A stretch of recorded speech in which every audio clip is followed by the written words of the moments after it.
ప్రభువా, నీవు నాకు ఆశ్రయదుర్గముగా ఉన్నావు గనుక మౌనముగా ఉండక నా మనవి ఆలకించు అని కీర్తన ప్రారంభంలో రాశాడు.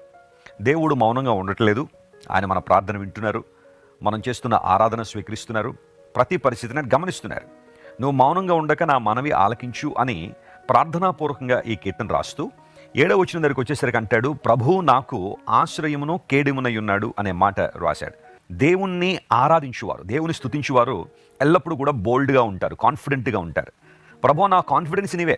ప్రపంచంలో చాలామందికి ఈ రోజుల్లో తమ డబ్బు మీద కాన్ఫిడెన్స్ ఉంది, తాము చదువుకున్న చదువుల మీద కాన్ఫిడెన్స్ ఉంది, లేదా వారి చుట్టూ ఉన్న బంధువుల మీద చాలామందికి చాలా గొప్ప కాన్ఫిడెన్స్ ఉండొచ్చు, లేదా తమకు తెలిసిన రాజకీయవేత్తలు కావచ్చు, అధికారులు ఎవరైనా ఉంటే మాకు ఏదైనా కష్టం వస్తే వాళ్ళు ఉన్నారండి, ఏదైనా ఇబ్బంది వస్తే వాళ్ళు చూసుకుంటారండి అని వారి మీద తమకు గురిని పెట్టుకునే వాళ్ళు చాలామంది ఉంటారు. కానీ భక్తుడైన దావీదు అంటున్నాడు, ప్రభువా, నా కాన్ఫిడెన్స్ నీవే.